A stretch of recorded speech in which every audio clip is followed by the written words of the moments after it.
Welcome to Heather Telford Art, my new YouTube channel. In 2022, my old one was deleted with all its content and subscribers, so I've started again. Thanks for joining me. I'm going to be working with alcohol inks and Dura Bright white craft plastic. It's marketed as Dura Bright white and as craft plastic, so you may see it in the big 12 by 12 pads. They're called craft plastic. Anyway, it's similar to Yupo and works really well with alcohol inks. I've been sharing a bunch of alcohol ink projects on my blog lately, and they've been quite popular. I also put some of my old videos on this new YouTube channel, and the alcohol ink ones seem to also be very popular there too. So I thought for my first new video on the new channel, I might do something with alcohol inks. And I thought I'd do something that was pretty quick and effective for you, a 2-for-1 method. I'll list these colors in the description below, but they're all blues or bluey greens. If you know me, you know that I like my blues. So there we are. 3 for starters, and to make them move even more, I'm going to add some rubbing alcohol.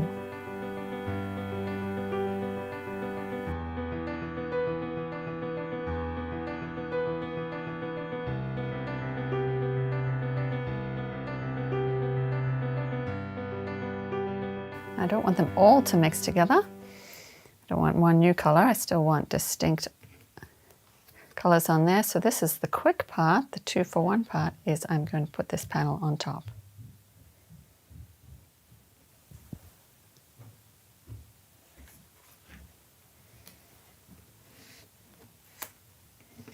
Okay, so now I've got 2 panels to work with, and I have lost that differentiation between the colors. So I think what I'll just do is add a little bit more of this one, this blue, and move it around. I'm going to leave that one.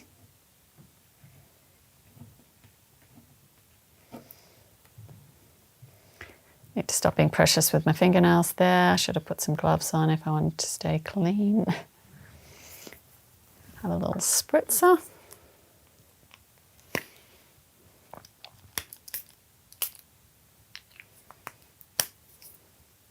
Oh, and I got a little bit of overspray there, which is kind of cool.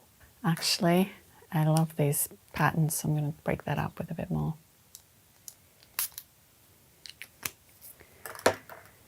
Bit more overspray. I'm going to set these aside to dry and try another one. Possibly one of the reasons the last one just joined together so much was the amount of rubbing alcohol I put on. So I'm going to put on a little less. Actually, I'm going to start with it. So a little less.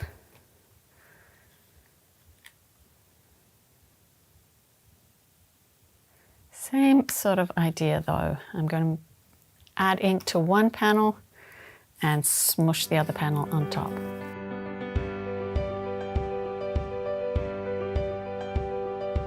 So because I had to start a new YouTube channel, I had to decide whether I was going to put all my old content. I had over 50 videos, and when I looked at some of the most popular ones, well, what I remember, I had no analytics to check. Once it was gone, it was gone. But some of the ones that I remember being really popular, when I looked at the footage that I still have on my computer, I made them a long time ago with less superior, different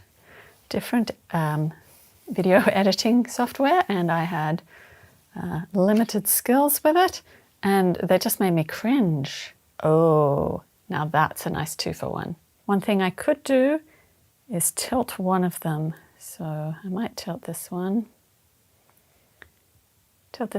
leave that one. Anyway, I've looked at some of those early videos of my previous YouTube channel, and yeah, too cringy to repost.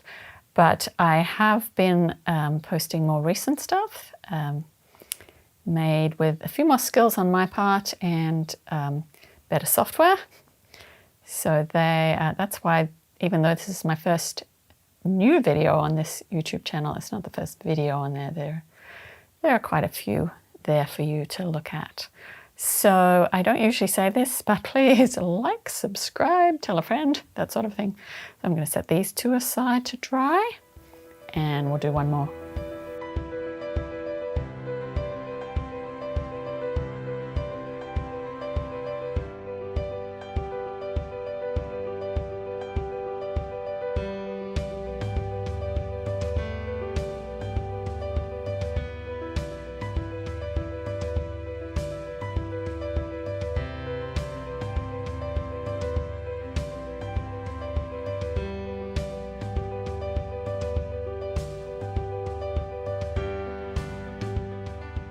So this cute little stencil here with all the squares is one I designed myself, and I cut it out with my new Cricut.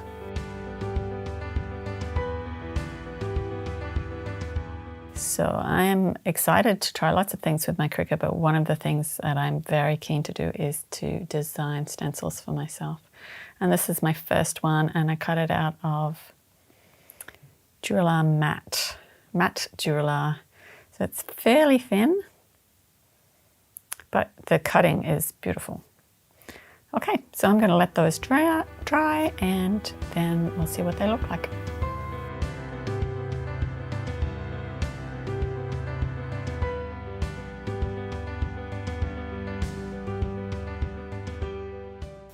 I've trimmed all my panels. Some of them I've trimmed into two pieces. Most I've just trimmed to cover a whole card front. But what I wanted to try, and have never tried before, is putting my craft plastic through my die cutter with an embossing folder, and it worked really well. This is a Pink and Main embossing folder. I'll put all the names on the screen and in the description box. And I've embossed that. And now I'm just using a StazOn ink. It would probably work with other inks as well, but I just picked StazOn because it works well with alcohol inks and dries quickly. So I'm just rubbing that all over the raised part, and I get that beautiful tile pattern. So that one's going to end up on a card as well. I don't have them all turned into cards. You can check my blog to see how they finished up, but I'll show you a few before I finish this video. Here are the two for one that I did with the leafy colors. This one that I didn't alter once I opened the flap, this one that I dropped the stencil on, so that's a penny black die, so is that one, and this is a Motor Scrap leaf die. And then once I discovered that I can put my craft plastic panels in the embossing folders and they don't rip, I popped this one through with a Stampin' Up! Embossing folder with script all over it, and then I've just got a little penny black sentiment there. So thanks for joining me today. And to see what else I made with these 2-for-1 panels, please visit my blog.